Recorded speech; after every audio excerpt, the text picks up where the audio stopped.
আর তাছাড়া হচ্ছে আমাকে বোন গিফট দিয়েছে। বোনের তরফ থেকে আমি দুটো গিফট পেয়েছি। একটা হচ্ছে জন্মদিনের দিন দিয়েছিল, সেদিন ও সেরকম কিছু কিনতে পারেনি বলে জন্মদিনের দিন দিয়েছিল হচ্ছে এইটা এটা দিয়েছিল। তারও এটার ভেতরে কিছু আছে জিনিস। এটা আমি এখনো খুলে দেখিনি, কিন্তু এটা আমি তোমাদের সাথে শেয়ার করব বলে এটা কিন্তু আমি এখনো অব্দি খুলে দেখিনি। এ তো কাগজে ঠাসা, তারাও দেখি।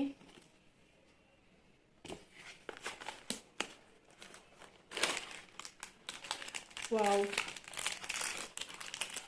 খুব সুন্দর, আমার খুব পছন্দ হয়েছে কিন্তু। তারাও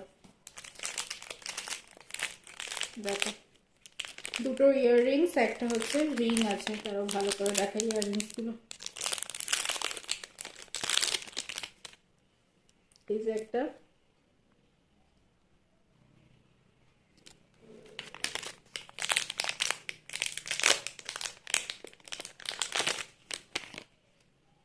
যা একটা, তোমরা কতটা কি বুঝতে পারছো আমি জানি না, কিন্তু খুব সুন্দর হয়েছে ইয়াররিংসগুলো।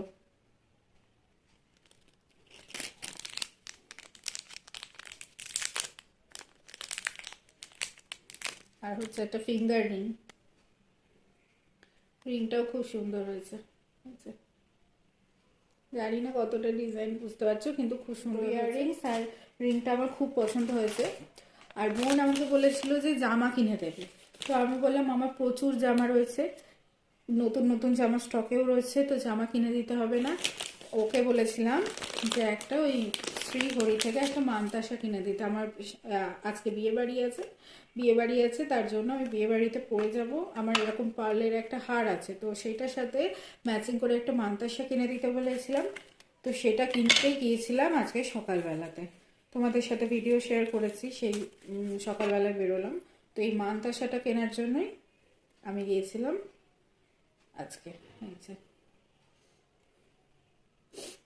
কিরকম হয়েছে মনের গিফটগুলো আমাকে জানিও। আর এটা তো আমি নিজেই পছন্দ করে কিনেছি মানতাসাটা। আর এই কানের দুটো আর এই আংটিটা কিন্তু ওই পছন্দ করে কিনে এনেছিল, আমাকে এটা জন্মদিনের দিন দিয়েছিল। তো ওই কানেরগুলো আমার খুব পছন্দ হয়েছে, মনে সবকটা গিফটই পছন্দ হয়েছে। মোটামুটি সবাই যা যা গিফট দিয়েছে আমার সব গিফটই খুবই পছন্দ হয়েছে। তো তোমাদের কোন গিফটটা বেশি ভালো লাগলো সেটা কিন্তু অবশ্যই কমেন্টে জানিও। এখনকার মতো টাটা।